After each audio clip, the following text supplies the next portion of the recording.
Thousands of protesters descended upon Niger's French military base on Saturday after French President Emmanuel Macron said the ambassador they have been calling to leave was being held hostage.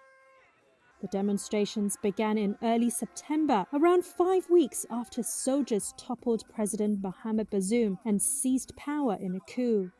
The move has been widely condemned abroad but celebrated by many at home.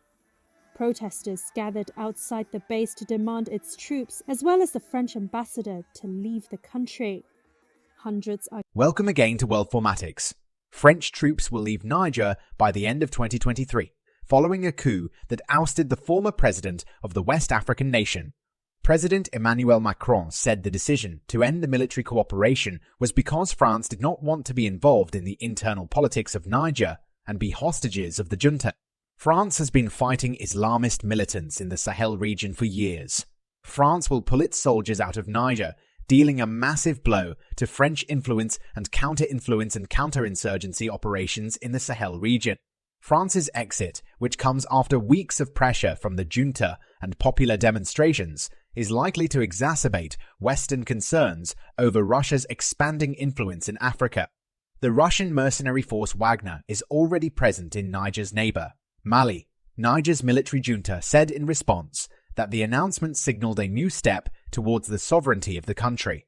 Imperialist and neo-colonialist forces are no longer welcome on our national territory. The new era of cooperation, based on mutual respect and sovereignty, is already underway, the ruling junta said in a statement. Macron's announcement came after the coup leaders issued a statement earlier Sunday that they were closing Niger's airspace to French planes, commercial and military, so that the new leadership could retake total control of its skies and its territory. The decision did not apply to other international aircraft. Ali Sekou Ramadan, an aide to Niger's deposed President Mohamed Bazoum, told the media that Bazoum requested that Macron withdraw the French ambassador Sylvain Ite in order to reduce tension. In an interview, Macron said he spoke to Bazoum on Sunday and told him that France has decided to bring back its ambassador, and in the coming hours, our ambassador and several diplomats will return to France.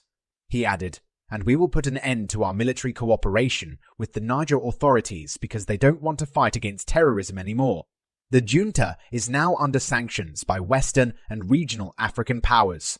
Insa Garba Saidou, a local activist who assists Niger's new military rulers with their communications, said they would continue to monitor developments until the French ambassador leaves the country. He also demanded a clear deadline for the withdrawal of French troops. The junta in August gave the French ambassador 48 hours to leave. After the deadline expired without France recalling him, the coup leaders then revoked his diplomatic immunity.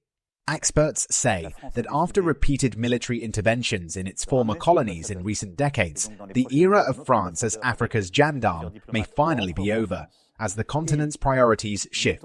Macron last year withdrew French troops from Mali following tensions with the ruling junta after a 2020 coup, and more recently from Burkina Faso for similar reasons. Both African countries had asked for the French forces to leave. France also suspended military operations with the Central African Republic, accusing its government of failing to stop a massive anti-French disinformation campaign.